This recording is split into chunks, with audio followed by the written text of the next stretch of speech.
arrivate da soli che questo, come anche d'altra parte d'altri, è un pezzo difficilissimo, soprattutto per il vibrafono che deve colpire con una bacchetta 2 talvolta 3 piastre ad ogni colpo.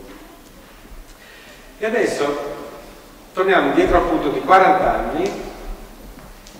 e entriamo in quello che la professoressa Lotti raccontava prima, cioè l'origine un po' di questo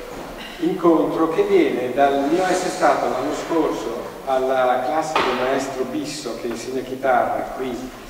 per raccontare della mia esperienza con i lavori di Maderna, che ha scritto delle cose per chitarra, a cui ho assistito da ragazzino. Nel 65 ho assistito alla prima esecuzione di un pezzo che si chiama Aulodia per Lota, che include la chitarra, e da questo racconto è nato il desiderio di far fare agli studenti del maestro Bisso e del maestro Nicolè e del maestro Baldisserra, che sono 3 docenti di chitarra di questo conservatorio, particolarmente attenti anche alla musica contemporanea, i 3 studi sulla prospettiva, che sono 3 lavori, e affidarli ciascuno a uno studente, uno per scuola. Cosa sono questi 3 studi sulla prospettiva? Sono qualcosa che veramente purtroppo non ho il tempo di spiegare, ma che segnano un passo molto importante secondo me nell'esperienza del compositore, che è il suo cercare un'identità, e la prima cosa che accade di solito è posizionarsi col passato. Non occorre che vi spieghi quanto difficile è cominciare a comporre quando tutti ti dicono che tanto tutto quello che si poteva inventare l'avevano già inventato, figurati se non ci ha pensato Beethoven, Mozart, eccetera. Tanto tutto quello che consonante, tutto quello di dissonante che si poteva inventare l'ha inventato, figurati se non l'ha inventato Schoenberg, Stockhausen, Weber, Donatori, Nono e tutti gli altri. E quindi il primo passo che un compositore di solito è costretto a fare per cercare di trovare la propria identità è il posizionarsi. Io trovavo che verso il passato non bisognasse avere la nostalgia, bisognasse avere sì l'amore, il rispetto, la riverenza, l'ammirazione, ma non la nostalgia. E quindi questi lavori è come un guardare qualcosa di magnifico, un primissimo piano della Gioconda di Leonardo, di un palazzo rinascimentale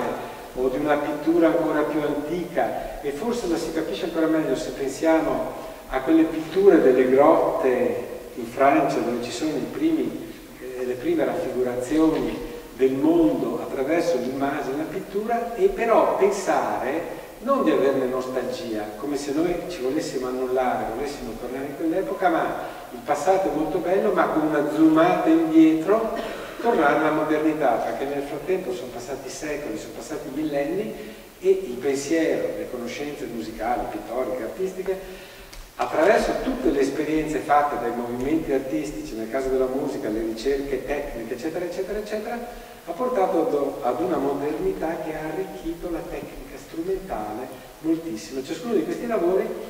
contiene degli elementi che vengono dal passato, ma come il primo, che dice Scherzo, Omaggio ad Escher, come quei giochi di quelle immagini fatte di puntini, eccetera, in cui c'è un'immagine che entra e esce, e noi entreremo e usciremo dal passato, ma soprattutto ne usciremo. Tutti i pezzi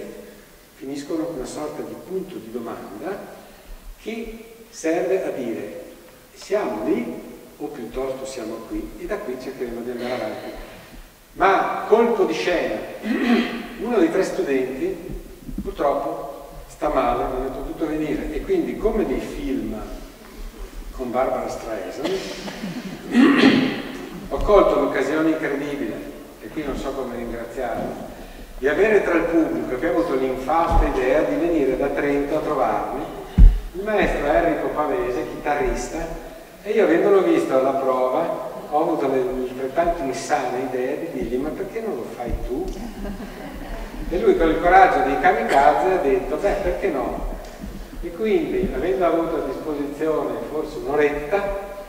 sarà tra i 2 studenti che eseguono i lavori, e quindi sostituirà Carlo Mattiuzzo, nell'esecuzione della canzone curva detta dell'occhiolino, troppo lungo a spiegarvi cosa vuol dire, e vi prego di accoglierlo assieme agli altri con un bel applauso.